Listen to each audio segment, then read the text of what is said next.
Assalamualaikum warahmatullahi wabarakatuh. Sebelumnya, perkenalkan, nama saya Umi Yohanit dari Prodi Pendidikan Kimia Universitas Negeri Semarang. Oh iya, sebelumnya, bagaimana nih kabar teman-teman? Semoga semuanya dalam keadaan sehat ya. Jadi di sini saya itu akan sedikit membahas tentang materi alkil halida, reaksi substitusi, dan reaksi eliminasi. Sebab pertama yang akan saya bahas adalah beberapa tipe senyawa organohalogen.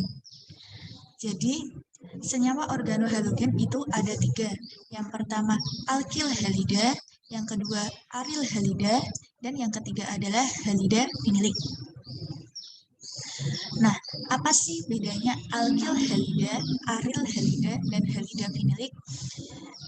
Jadi gini, alkil halida itu merupakan sebuah halogen X ini yang terikat pada sebuah atom karbon rantai lurus yang tidak mengandung ikatan rangkap. Contohnya itu ada iodometana. I ini sebagai suatu halida yang terikat pada atom karbon rantai lurus yaitu CH3. Sedangkan pada contoh kedua itu ada kloroetana yang mana Cl ini merupakan suatu halida yang terikat pada karbon rantai lurus yaitu si etana. Selanjutnya itu ada aril halida. Aril halida merupakan suatu halogen yang terikat pada cincin aromatik. Contohnya di sini itu ada bromobenzena, yang mana bromo ini merupakan halogen dan ini adalah suatu cincin aromatik. Sedangkan halida finilik merupakan suatu halogen yang terikat pada atom karbon yang memiliki ikatan rangkap. Contohnya itu ada kloroetana atau vinyl klorida. Cl di sini sebagai atom halogen dan di sini ini merupakan ikatan rangkapnya. Selanjutnya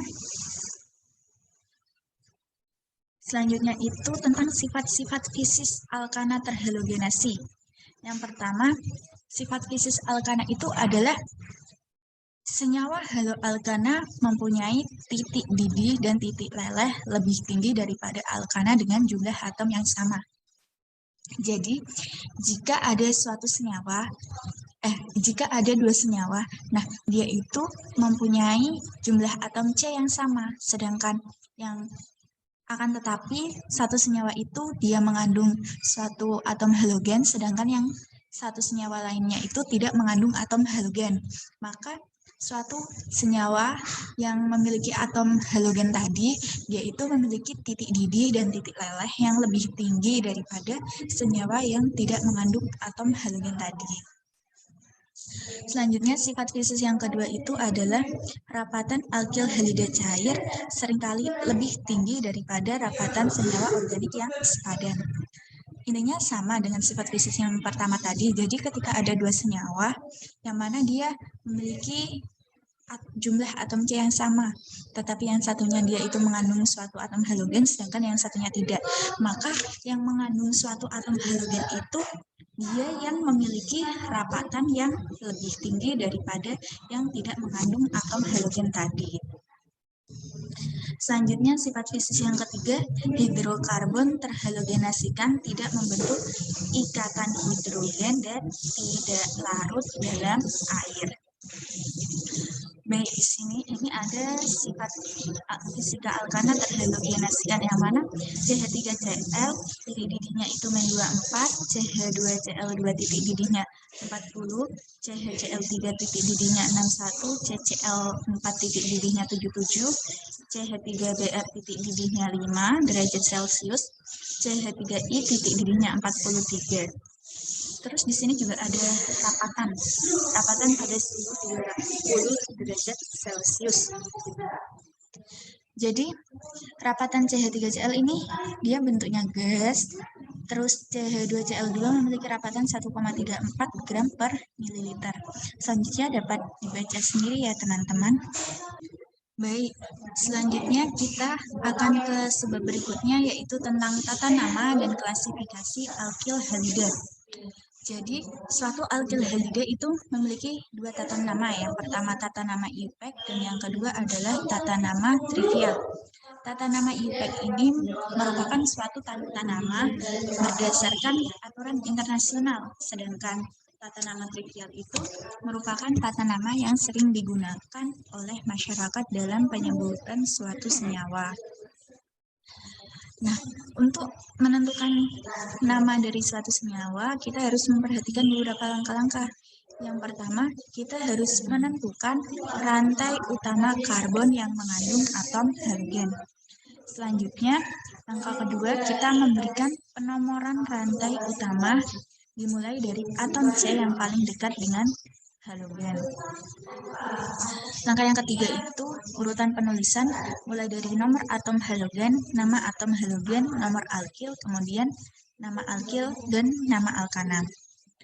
Contohnya itu di sini ada suatu senyawa yang terdiri dari CH3, CH2, CH, CH3, di sini ada Cl. Nah, sesuai dengan langkah tadi, kita menentukan rantai utama karbon yang mengandung atom halogen. Berarti rantai utamanya itu ini. Terus langkah kedua, memberi penomoran rantai utama dimulai dari atom C yang paling dekat dengan atom halogen. Nah, kita tuh memberi penomorannya dari atom C yang paling dekat dari halogen. Nah, halogennya kan ada di sini. Ini halogennya Cl. Berarti penomorannya itu dari sini. Karena kalau kita melakukan penomoran dari sini, maka si Cl ini akan mendapatkan nomor 2. Sedangkan kalau kita melakukan penomoran dari sini, si Cl akan mendapatkan nomor 3. 1, 2, 3. Jadi, lanjut ke langkah selanjutnya yaitu urutan penulisan nomor atom halogen. Nah, di sini si halogen Cl ini tadi memiliki nomor atom 2. Berarti 2, terus nama atom halogen, halogennya Cl atau kloro, 2 kloro, terus nomor alkil, tidak ada alkilnya ya di sini, jadi langsung ke nama alkana. Ini kan ada C4, berarti 2 kloro butana. Terus nama trivial itu biasanya nama gugus alkilnya disebut terlebih dahulu, kemudian baru nama halidanya. Seperti yang pada contoh yang atas ini. Jadi nama trivialnya itu adalah sekunder butil klorida. Sedangkan contoh yang kedua ini, kita menentukan rantai utama karbon yang mengandung atom halogen. Jadi rantai utamanya itu yang ini, siklo, suatu karbon siklo, dan halogennya ini. Jadi si halogen ini dia akan mendapatkan nomor 1. Jadi penamaannya itu sesuai tadi, nomor atom halogen, nama atom halogen. Nah, karena di sini itu dia gugus alkilnya cuma 1, yaitu berupa bromo, jadi penomoran si bromo ini tidak ditulis tidak apa-apa. Tapi boleh juga ditulis, jadi itu nanti 1, ini kan nomornya 1. Terus nama atom halogennya itu Br, berarti 1 bromo. Lanjut langsung ke nama alkananya, karena di sini tidak ada gugus alkil lain. Alkananya berarti ini itu 1, 2, 3, 4, 5, 6. Ada 6 atom C yang tersusun siklo, berarti itu namanya bromosikloheksana. Sedangkan nama trivialnya itu sikloheksil bromida. Lanjut, di sini itu ada beberapa tipe alkil halida. Yang pertama ada alkil halida metil, alkil halida primer, alkil halida sekunder, dan alkil halida tersier. Baik, jadi di sini saya akan membahas satu persatu apa sih itu alkil halida metil, alkil halida primer, alkil halida sekunder, dan alkil halida tersier. Jadi yang pertama alkil halida metil. Alkil halida metil itu adalah suatu halida, ini F atau Cl, yang terikat pada suatu metil. Metil kan CH3 ya. Jadi contoh dari alkil halida primer ini adalah CH3F dan CH3Cl, bisa juga CH3Br. Terus selanjutnya yang kedua itu ada alkil halida primer. Jadi alkil halida primer itu adalah suatu gugus halida, halidanya di sini contohnya Br, yang terikat pada atom C primer. Apa sih atom C primer itu? Jadi atom C primer itu adalah suatu atom C yang mengikat satu atom C yang lain. Nah, di sini si Br ini kan terikat pada C ini ya. Nah, C ini yang saya coret-coret dengan warna merah ini, dia itu mengikat satu atom C yang lain, yaitu CH3. Begitu juga pada contoh yang bawahnya. Di sini kan berarti halidanya itu I. Nah, dia itu terikat pada CH2 ini. Nah, si CH2 ini dia itu mengikat satu atom karbon. Nah, di sini kan ada C ya. Jadi CH3. Jadi struktur kedua ini merupakan I-nya ini masuk ke dalam alkil halida primer. Selanjutnya adalah alkil halida sekunder. Nah, apa sih alkil halida sekunder itu? Alkil halida sekunder merupakan suatu halida yang terikat pada atom C sekunder. Atom C sekunder itu adalah suatu atom C yang mengikat dua atom lain. Nah, di sini dia mengikat si atom C ini tadi yang mengikat si Br, itu dia juga mengikat CH3 dan CH2. Jadi C di sini ini dia merupakan C sekunder. Jadi struktur ini merupakan alkil halida ini merupakan alkil halida sekunder karena dia terikat pada atom C sekunder. Sama seperti contoh yang kedua pada senyawa siklik. Si Cl ini kan halida. Nah, dia itu terikat pada CH ini. Sedangkan CH ini dia mengikat dua atom C, yaitu CH2 pada ini dan CH2 yang ini. Sehingga CH ini merupakan suatu C sekunder, sehingga Cl di sini juga merupakan halida sekunder. Selanjutnya itu alkil halida tersier. Alkil halida tersier merupakan suatu alkil halida yang terikat pada atom C tersier. Atom C tersier itu atom C yang mengikat tiga atom C lainnya. Di sini ada CH3, CH3 dan CH3. Jadi C yang tengah ini yaitu C tersier. Sedangkan Cl ini terikat pada C tersier sehingga Cl di sini dia disebut sebagai alkil halida tersier. Sama juga seperti contoh di sini, dia ada alkil berupa Br. Nah, berarti nanti di sini dia itu kan ada C. Di sini ada C. Nah, Br ini kan terikat pada C yang ini ya. Jadi si C ini mengikat C di sini, dan C di sini. Jadi C ini dia itu C tersier sehingga Br-nya ini merupakan suatu alkil halida tersier. Lanjut ke materi berikutnya yaitu tentang reaksi-reaksi alkil halida. Jadi reaksi alkil halida itu yang pertama ada reaksi substitusi. Apa sih reaksi substitusi itu? Jadi, reaksi substitusi itu merupakan suatu reaksi dalam mana satu atom, ion, atau gugus disubstitusikan. Tahu kan, substitusi itu artinya mengganti. Jadi, suatu atom, ion, atau gugus itu menggantikan atom, ion, atau gugus lain. Sebelum masuk ke mekanisme reaksi substitusi, kita membahas dulu istilah-istilah yang sering dijumpai dalam reaksi substitusi. Di sini ada 3 istilah yang sering dijumpai dalam reaksi substitusi, yang mana yang pertama itu adalah gugus pergi atau leaving group. Jadi, gugus pergi atau leaving group itu merupakan gugus apa saja yang dapat digeser dari ikatannya dengan suatu atom karbon. Jadi, gugus pergi itu misalnya ada suatu gugus dan dia itu bisa diusir oleh suatu atom karbon. Yang kedua itu ada nukleofil. Nukleofil, spesies apa saja yang tertarik ke suatu pusat positif. Nah, di sini kan nukleofilnya kan NU-, berarti dia memiliki muatan min, dan dia itu cenderung tertarik pada atom yang bermuatan positif. Contoh nukleofil di sini itu bisa berupa anion atau bisa berupa pasangan elektron menyendiri yang dapat membentuk ikatan sigma. Contoh yang berupa anion itu ada OH-, CH3O-.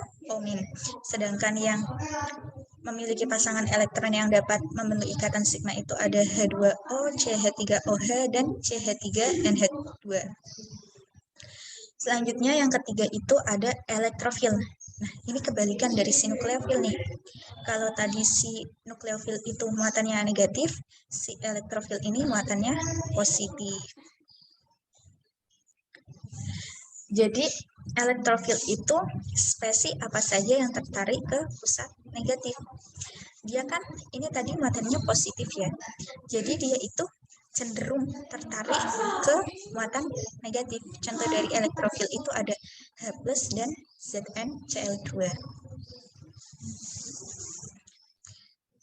Selanjutnya, jadi reaksi substitusi itu masih dibagi lagi teman-teman.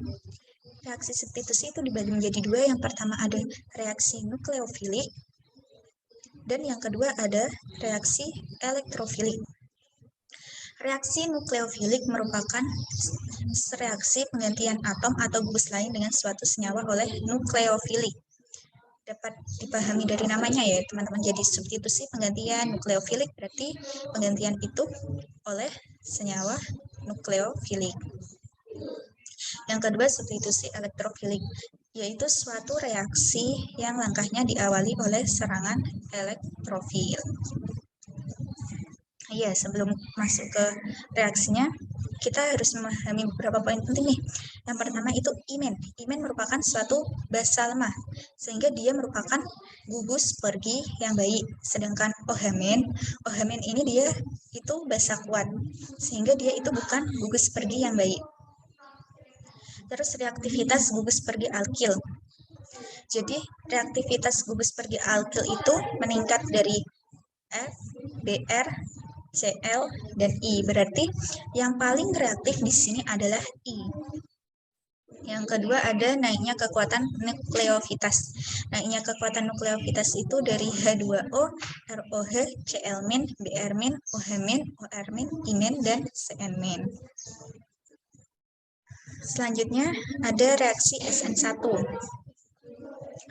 Reaksi SN1 itu reaksi substitusi nukleofilik unimolekuler. Jadi reaksi ini itu merupakan suatu reaksi yang melibatkan satu molekul dalam keadaan transisi. Ciri-cirinya itu adanya gugus pergi yang terletak pada atom C tersier dan terbentuk suatu karbokation. Karbokation itu suatu atom karbon yang bermuatan positif. Mekanisme reaksi SN1 itu ada dua tahap. Yang pertama, tahap pertama yaitu lambat, dan tahap kedua cepat. Tahapnya berlangsung cepat. Pada tahap 1 atau tahap yang berjalan lambat itu terjadi pemutusan ikatan antara karbon dan gugus pergi sewaktu substrat berdisosiasi menjadi karbokation. Jadi di sini substratnya itu ada C, di sini H, di sini itu H, di sini juga H, di sini juga H. Jadi si L ini merupakan suatu basa. Nah, pada tahap 1 ini pemutusan ikatan antara karbon dan gugus pergi. Nah, si L ini merupakan si gugus pergi, yang mana dia itu akan terputus. Jadi L-nya itu dia memisah dari si substrat tadi, sehingga substratnya itu menjadi suatu karbokation. Karbokation adalah C yang bermuatan positif. Ini positif. Selanjutnya, pada tahap 2, reaksi karbokation dengan nukleofil menjadi produk. Jadi, dari si karbokation yang terbentuk pada tahap 1 tadi, dia itu sifatnya tidak stabil, sehingga dia akan bereaksi dengan suatu nukleofil. Nah, nukleofil tadi kan, jadi si nukleofil tadi ini akan itu bereaksi dengan gugus NU-men. Dia kan muatannya men, sehingga akan terbentuk produk itu seperti ini. Nukleofilnya dia akan bereaksi dengan si C, dia terikat pada C, menggantikan si gugus pergi tadi. Selanjutnya kita masuk ke ciri-ciri reaksi SN1. Yang pertama, ciri-ciri reaksi SN1 itu adalah laju reaksi tidak bergantung pada konsentrasi nukleofil, tetapi pada kestabilan karbokation yang terbentuk. Yang kedua, jika karbon pembawa gugus pergi merupakan C stereogonik, maka reaksi berlangsung dengan hilangnya reaktivitas optis menjadi rasemisasi. Yang ketiga, reaksi paling cepat jika gugus alkil tersier dan reaksi paling lambat jika gugus alkil primer. Jadi reaksi yang tercepat itu reaksi yang terjadi pada gugus alkil yang tersier. Sedangkan pada gugus alkil primer, reaksinya itu akan berjalan lambat. Selanjutnya adalah kestabilan karbokation. Jadi, metil halida primer tidak membentuk karbokation karena kurang terstabilkan. Nah, di sini ada diagram naiknya reaktivitas karbokation. Semakin naik reaktivitas karbokation, maka laju reaksi SN1 itu juga akan naik juga. Nah, di sini metil di sini reaktivitasnya paling kecil, sedangkan yang paling besar reaktivitasannya itu adalah C yang tersier, C yang mengikat 3 atom karbon lain.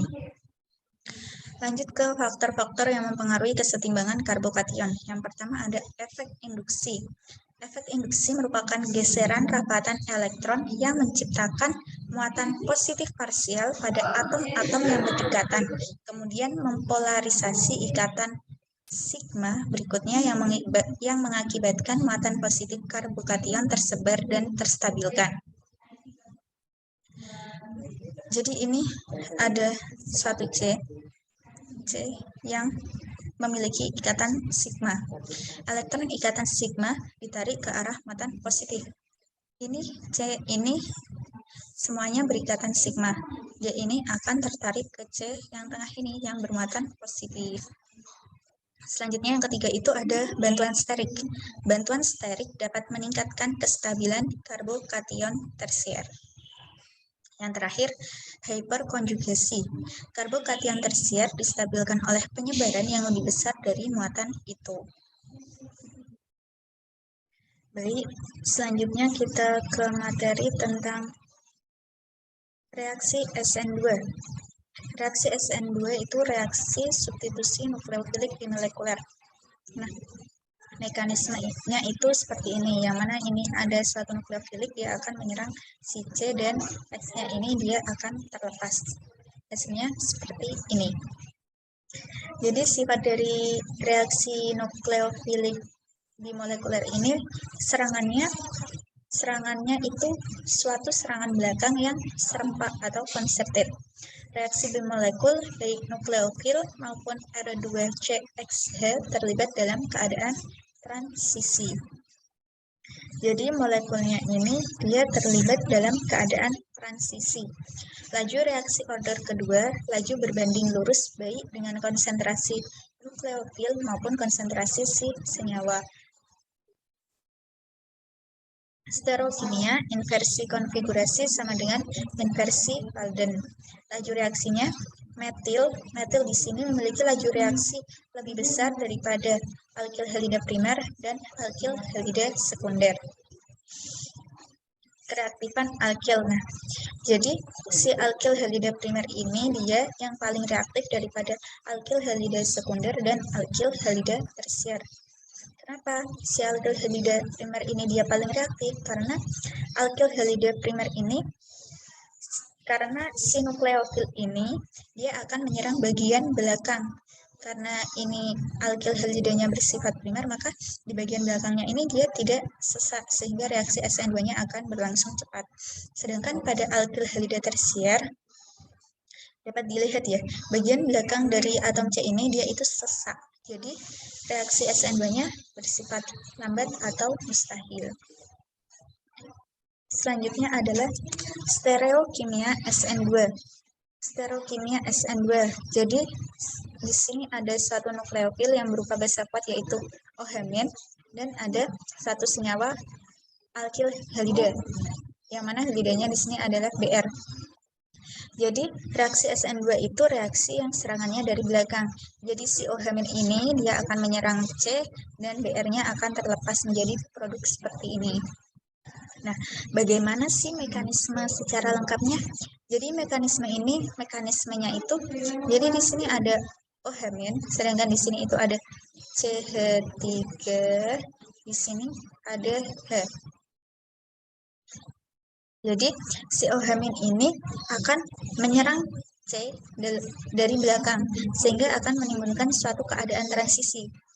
Dan transisinya ini dia bermuatan negatif, yang mana OH- akan terikat pada C dan si Br- juga masih terikat. Selanjutnya si Br- ini kan merupakan guru seperti yang baik ya, jadi si Br- ini akan terlepas jadi suatu ion sehingga produknya seperti berikut. Selanjutnya perbedaan reaksi SN1 dan SN2. Reaksi SN1 laju reaksinya itu bergantung pada nukleofil, sedangkan pada reaksi SN2 laju reaksinya itu bergantung pada nukleofil dan substrat. Substratnya ini berupa alkil halida. Perbedaan yang kedua itu reaksi SN1 terjadi rasemisasi, sedangkan reaksi SN2 terjadi inversi konfigurasi atau konfigurasi Walden. Terus kereaktifan SN1. Jadi kereaktifan SN1 itu alkil tersier yang paling reaktif, sedangkan pada reaksi SN2 primer yang paling reaktif. Contoh reaksi SN2 ini ada contoh reaksi SN1. Di sini ada OH- yang mana dia basa kuat, dia akan menyerang contoh reaksi SN2 maksud saya. OH- ini merupakan basa kuat, dia akan menyerang si C sehingga si Br-nya ini akan terlepas, yang mana R2 bromo-oktana menjadi S2 oktanol. Selanjutnya adalah reaksi eliminasi.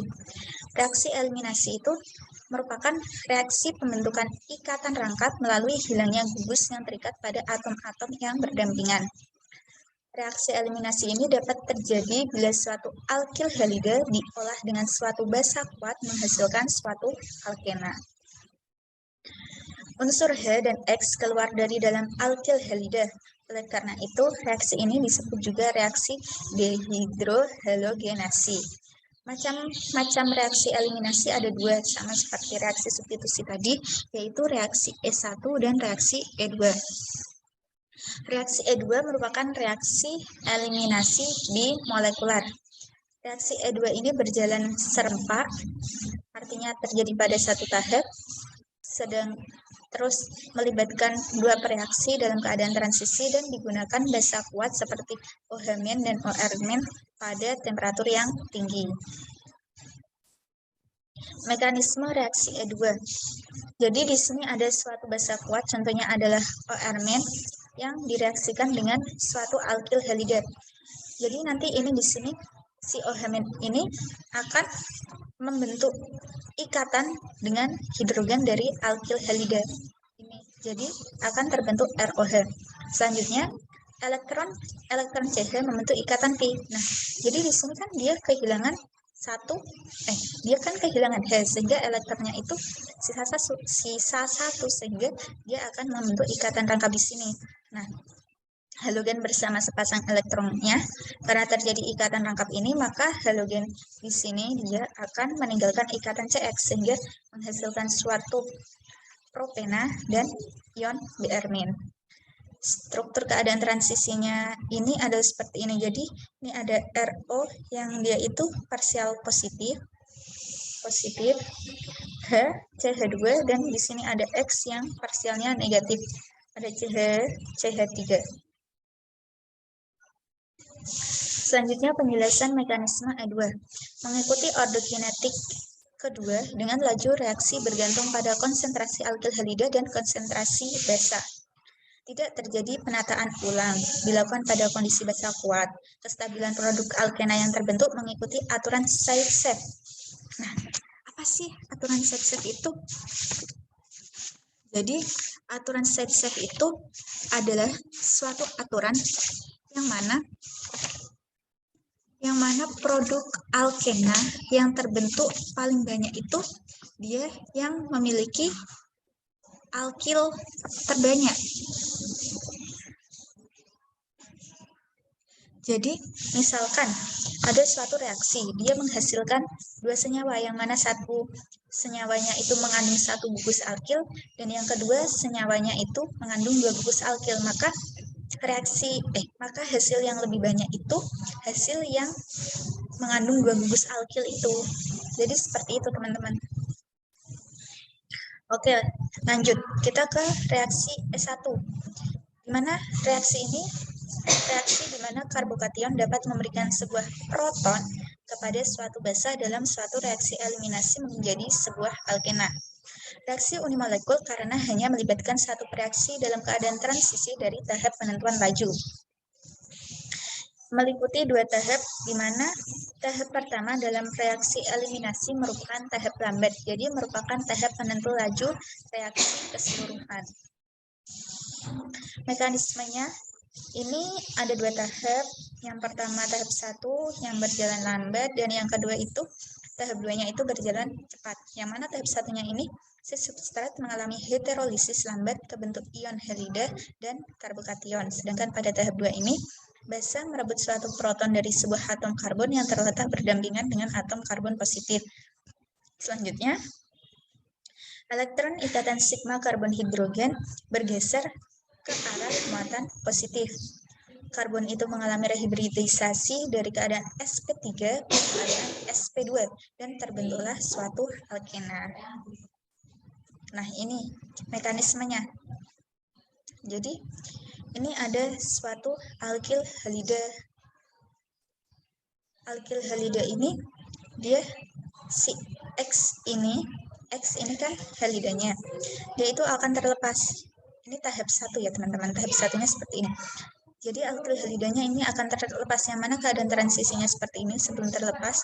Lalu setelah menghasilkan produksi alkil halidanya terlepas, sehingga atom C-nya ini nanti jadi suatu karbokation, artinya C-nya ini memiliki muatan positif.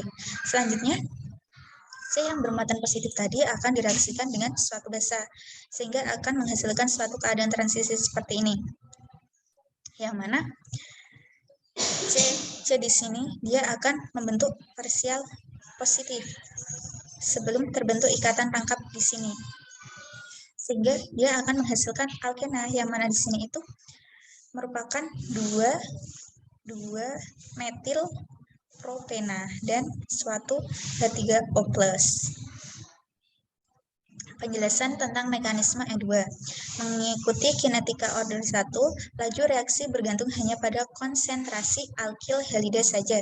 Berlangsung pada kondisi yang sama seperti reaksi SN1, larut polar basa sangat lemah.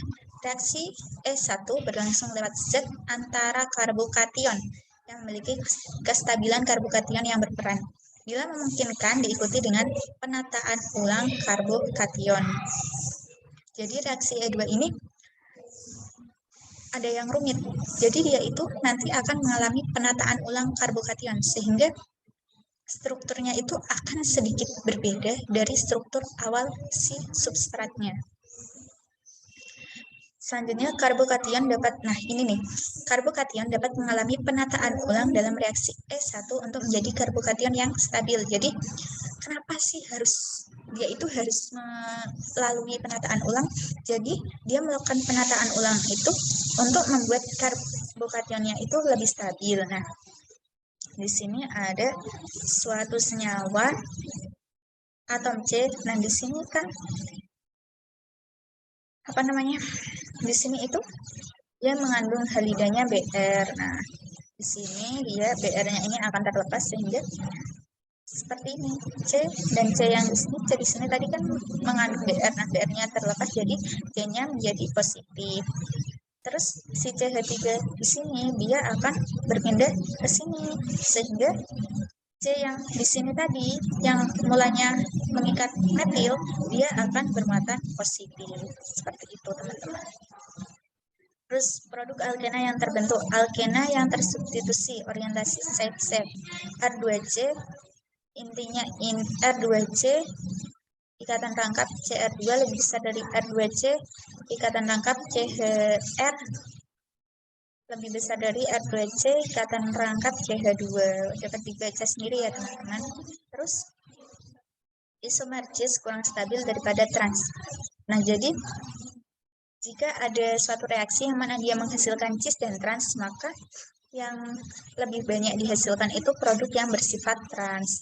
Karena dalam isomer trans, rintangan steriknya itu lebih kecil. Oleh karena itu, alkena-alkena trans lebih melimpah sebagai produk reaksi E2 dengan alasan lebih stabilnya keadaan transisi. Dalam keadaan tertentu terjadi pembentukan alkena yang kurang tersubstitusi. Ini sering disebut dengan orientasi Hofmann. Penyebabnya adalah rintangan sterik dalam keadaan transisi. Rintangan sterik ini dapat meningkatkan energi keadaan transisi itu sedemikian banyak sehingga reaksi mengikuti jalan lain dan menghasilkan alkena yang kurang tersubstitusi. Selanjutnya itu tentang faktor yang menyebabkan rintangan sterik. Faktor apa saja sih yang menyebabkan rintangan sterik itu besar, kecil? Nah, di sini ada 3 faktor. Yang pertama, ukuran basa yang menyerang. Yang kedua, meruahnya gugus-gugus yang pergi mengelilingi gugus pergi. Dan yang terakhir adalah gugus pergi itu sendiri besar dan meruah. Selanjutnya tentang orientasi substitusi dengan eliminasi. Kebasaan versus kenukleofilan, struktur alkil halida, metil halida dan alkil halida primer cenderung menjalani reaksi SN2 jika bereaksi E2. Alkil halida primer bereaksi lambat dibandingkan alkil halida lain. Alkil halida sekunder dapat bereaksi dengan jalan manapun, tetapi SN2 dan E2 lebih lazim. Alkil halida tersier terutama bereaksi E2 dengan suatu basa kuat seperti OH- atau OR-, tetapi bereaksi SN1 dan dalam beberapa hal bereaksi E1 dengan basa yang sangat lemah seperti H2O dan ROH. Yang terakhir itu halida alilik dan benzil halida. Jadi dia ini mengalami reaksi substitusi dengan sangat mudah. Umumnya SN1 dengan nukleofil lemah dan SN2 dengan nukleofil yang agak kuat.